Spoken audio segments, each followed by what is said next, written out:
आगच्छन्तु विद्यार्थिनः कार्यक्रम पठामः और कारक में हम भाग 9 में आज हम चर्चा करेंगे बच्चों संप्रदान कारक के बारे में। संप्रदान कारक में चतुर्थी विभक्ति होती है और चतुर्थी विभक्ति की हम चर्चा करेंगे और इसका आज हम पहला भाग संप्रदान कारक का पहला भाग आपके सामने लेकर प्रस्तुत है बच्चों। इससे पहले हम करण कारक तक का अध्ययन कर चुके हैं बच्चों, वो आपके अच्छे समझ में आया होगा। इसी आशा के साथ में हम प्रारंभ कर रहे हैं चतुर्थी विभक्ति संप्रदान कारक। कर्मणा यम अभिप्रति सह संप्रदानम, यानी क्या कहता है ये सूत्र कि दानस्य कर्मणा यम अभिप्रति सह संप्रदान संयम सात, यानी दान के कर्म के द्वारा जिसको खुश किया जाता है, यानी दान के द्वारा जिसको दान करना एक कर्म है और उस कर्म के द्वारा जिसको खुश किया जाता है उसकी क्या हो जाती है, संप्रदान संज्ञा हो जाती है। अर्थात दान के कर्म के द्वारा जिसको अपने अनुकूल किया जाता है वह संप्रदान होता है। राजा भिक्षुकाय धनम ददाति, यानी राजा भिखारी को धन देता है।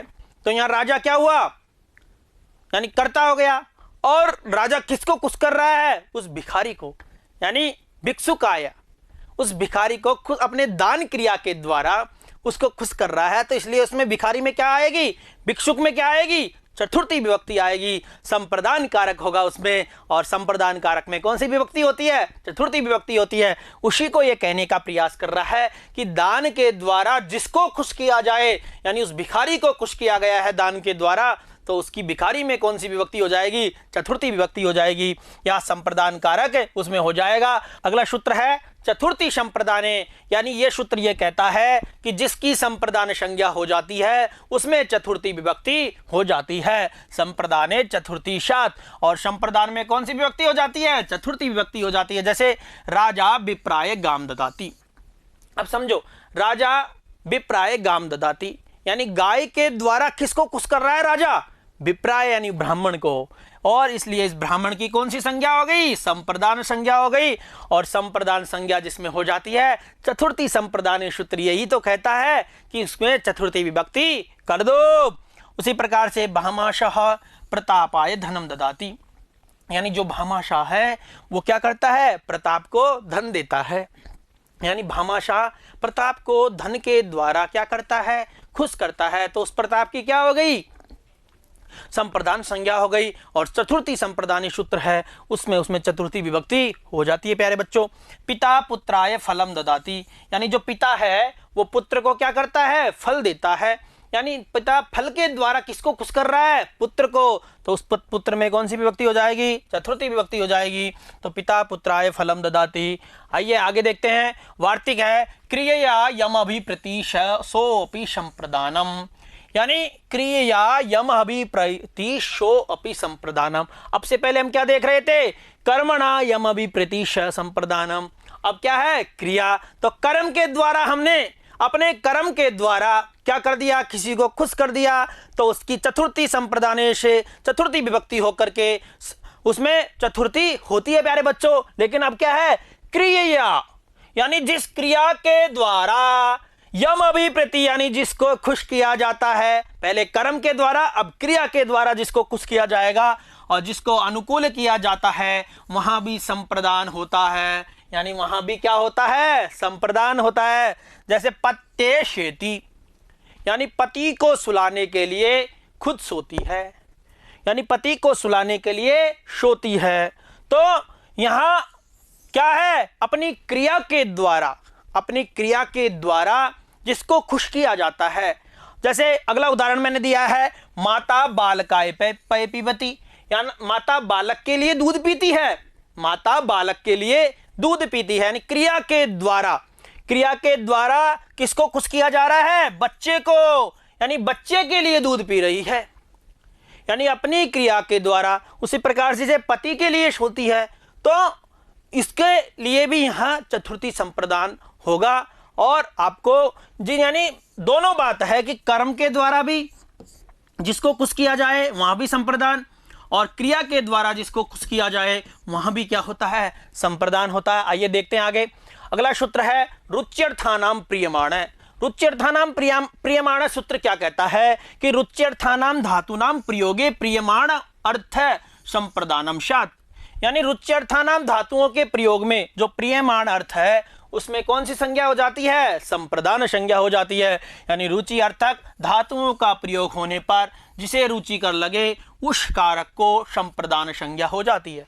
यानी रुच्यर्थक धातुओं में, यानी रुचि, जैसे हरे भक्ते रोचते भक्ति, यानी हरि को भक्ति रुचिकर लगती है, यानी रोचते में, यानी कहने का मतलब यह है कि रुचि अर्थ वाली जो धातुएं हैं उनका प्रयोग होने पर जिसे रुचिकर लगे, यानी जिसे रुचिकर लगे, यानी किसे रुचिकर लग रही है भक्ति? हरि को। यानी हरि को रुचिकर भक्ति लग रही है तो हरि की क्या हो जाएगी? संप्रदान संज्ञा हो जाएगी। और उसमें कौन सी विभक्ति हो जाएगी? चतुर्थी विभक्ति हो जाएगी। जैसे बालकाय मोदका रोचन्ते, यानी बालक को लड्डू अच्छे लगते हैं। अब रोचते किसको रुचिकर लगते हैं? बालक को। तो बालकाय में कौन सी विभक्ति हो जाएगी? चतुर्थी हो जाएगी। बालकाय मोदका रोचन्ते। उसी प्रकार से क्रमेलकाय कंटका रोचन्ते, यानी जो क्रमेलक होता है यानी ऊंट होता है उसको कांटे अच्छे लगते हैं बच्चों, और इसलिए ऊंट की क्या हो गई? संप्रदान संज्ञा हो गई। क्रमेलकाय यानी ऊंट को कांटे अच्छे लगते हैं। उसी प्रकार से बालकाय है खंड सरकरा रोचते, बालक को खांड अच्छी लगती है, बालक को खांड अच्छी लगती है। तो ये क्या है? रुचिकर है प्यारे बच्चों। आइए देखते हैं आगे। अगला सूत्र है क्रुद्रुह ईर्ष्या असूयार्थानाम यम प्रतिकोप है। ये क्या कहता है? क्रुद्यर्थानाम प्रयोगे यम प्रतिकोप स संप्रदान संज्ञम स्यात्। क्रुद्यर्थानाम प्रयोगे, क्रुद्ध अर्थ आदि जो अर्थ हैं, यानी क्रुद्ध, अब पहला है क्रुद्ध, द्रुह है, ईर्ष्या, असूय, यानी और इनके अर्थों में, यानी क्रोध, द्रोह, ईर्ष्या और असूय। क्रोध का मतलब होता है क्रोध, द्रोह का मतलब द्रोह, ईर्ष्या का मतलब ईर्ष्या, असूय का मतलब होता है निंदा। असूय का मतलब होता है निंदा। यानी इनमें तो हो ही, लेकिन इनके अर्थों में भी कौन सी, और जिसके प्रति क्रोध किया जाता है उसमें कौन सी विभक्ति हो जाती है? संप्रदान संज्ञाओं के चतुर्थी विभक्ति वहां हो जाती है। यानी क्रोध, द्रोह, ईर्ष्या और असूय अर्थ वाली धातुओं का प्रयोग होने पर जिसके प्रति कोप दिखाया जाए उसकी संप्रदान संज्ञा हो जाती है। जैसे असुर हरये क्रुद्यति, यानी असुर हरि पर क्या करता है? क्रोध करता है। तो यहाँ क्रोध धातु है, यानी जी किस पर क्रोध कर रहे हैं? हरि पर। क्रोध धातु के योग में जिस पर क्रोध किया जाए उसमें कौन सी विभक्ति हो जाती है? चतुर्थी, और संप्रदान कारक उसमें हो जाता है प्यारे बच्चों। तो यहाँ असुर ने हरि पर क्रोध किया है, यहाँ असुर ने हरि पर क्रोध किया है, क्रोध धातु है, और क्रोध धातु होने के कारण जिस पर क्रोध किया जाए उसमें कौन सी विभक्ति हो जाती है? चतुर्थी विभक्ति, संप्रदान कारक हो जाता है। उसी प्रकार से असुरः हरये द्रुह्यति ईर्ष्यति असूयति, यानी असुर है जो हरि पर क्या करता है? द्रोह करता है, ईर्ष्या करता है और उसकी निंदा करता है। यानी यहाँ जिस पर किया जा रहा है क्रोध, ईर्ष्या, असूय, उसमें चतुर्थी संप्रदान हो गया, यानी हरि पर हो गया। उसी प्रकार से नृपः दुष्टेभ्य क्रुद्यति, यानी राजा दुष्टों पर क्या करता है? क्रोध करता है, यानी यहाँ दुष्टों में हो गया चतुर्थी। आरक्षक चौरेभ्य क्रुद्यति, यानी आरक्षक पुलिस चोरों पर क्रोध करती है। तो इस प्रकार से बच्चों ये क्रोध, द्रोह, ईर्ष्या, असूय अर्थानाम यम प्रतिकोप है। यानी ये धातुएं हो क्रोध, द्रोह, ईर्ष्या, असूय, इन अर्थ वाली जो धातुएं होती है उनमें जिस पर ये प्रयोग की जाती है क्रियाएं, तो उसकी संप्रदान संज्ञा होकर के चतुर्थी संप्रदाने से चतुर्थी विभक्ति हो जाती है प्यारे बच्चों। आइए देखते हैं आगे। दुर्जना सज्जनेभ्य द्रोहयन्ति, यानी जो दुर्जन हैं वो सज्जनों पर क्या करते हैं? द्रोह करते हैं। दुर्जन सज्जनों पर द्रोह करते हैं। तो यहाँ सज्जनेभ्य में क्या आ गई? चतुर्थी हो गई, बहुवचन हो गया। उसी प्रकार से मूर्खा गुणिभ्य ईर्ष्यन्ति, यानी मूर्ख गुणियों से क्या करते हैं? ईर्ष्या करते हैं। उसी प्रकार से कर्ण है अर्जुनाय द्रुह्यति, यानी कर्ण अर्जुन से द्रोह करता है। तो यहाँ चतुर्थी संप्रदान होकर के चतुर्थी विभक्ति होती है प्यारे बच्चों। आइए देखते हैं आगे। अगर मान लो भार्याम ईर्ष्यति, यानी यहाँ द्वितीय विभक्ति है भार्याम, तो यहाँ भार्या शब्द की संप्रदान संज्ञा नहीं हुई है, क्योंकि यहाँ कोप भार्या के प्रति न होकर अन्य लोग जो उसे देखते हैं के प्रति है। यानी अपनी पत्नी से कोई ईर्ष्या करता है तो वो जिसकी उस पत्नी को जो देखते हैं उनके कारण वो ईर्ष्या करता है, तो कोई दूसरा इसे न देखे, अतः भार्या से ईर्ष्या करता है। कोप भार्या के प्रति न होने से कर्म होकर भार्या में द्वितीय विभक्ति हुई है। तो ये आपको ध्यान रखना। आइए आगे देखते हैं प्यारे बच्चों। यदि क्रोध और द्रोह से पूर्व यदि उपसर्ग आ जाए तो जिसके प्रतिकोप हो उसकी कर्म संज्ञा होती है।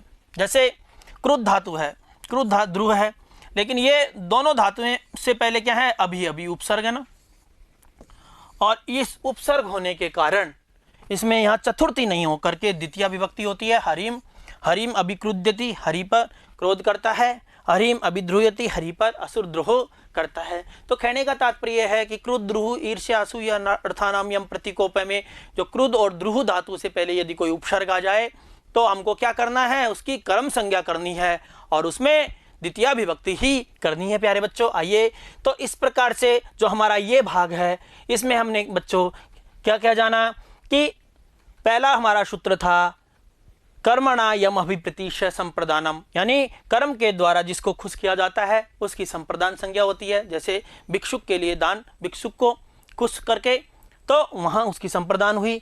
उसी प्रकार से चतुर्थी संप्रदाने यानी चतुर्थी विभक्ति उसमें होती है संप्रदान कारक में। आइए तीसरा था हमारा क्रियाया यम अभिप्रतिशोपि संप्रदानम। पहला हमारा सूत्र था कर्मणा यानी कर्म के द्वारा जिसको खुश किया जाता है, लेकिन ये सूत्र क्या कहता है कि क्रिया के द्वारा जिसको खुश किया जाता है उसकी संप्रदान संज्ञा होती है। उसी प्रकार से रुच्यर्थानाम प्रियमाणे यानी रुचि अर्थ वाले शब्दों में क्या होती है, जिसको रुचिकर लगता है ना उसमें चतुर्थी विभक्ति होती है। उसके अलावा अगला हमारा सूत्र था क्रोध, ध्रुव, ईर्ष्या, असूया अर्थानाम यम प्रतिकोप है, यानी जिस पर क्रोध ये किए जाते हैं, ये क्रियाएं की जाती है, उसकी संप्रदान संज्ञा होके चतुर्थी विभक्ति हो जाती है। तो अगला हमारा था क्रुद्ध, ध्रुव, रूप, सृष्टयो कर्म है, यानी क्रुद्ध और ध्रुव धातु से पहले यदि कोई उपसर्ग आ जाए तो हमको क्या करना है प्यारे बच्चों, उसकी कर्म संज्ञा करके उसमें द्वितीय विभक्ति करनी है। तो इस प्रकार से हमारा ये भाग यहीं पर पूर्ण होता है। अगले भाग के साथ में हम फिर मिलते हैं। धन्यवाद। पुनर्मिलामः। नमो नमः।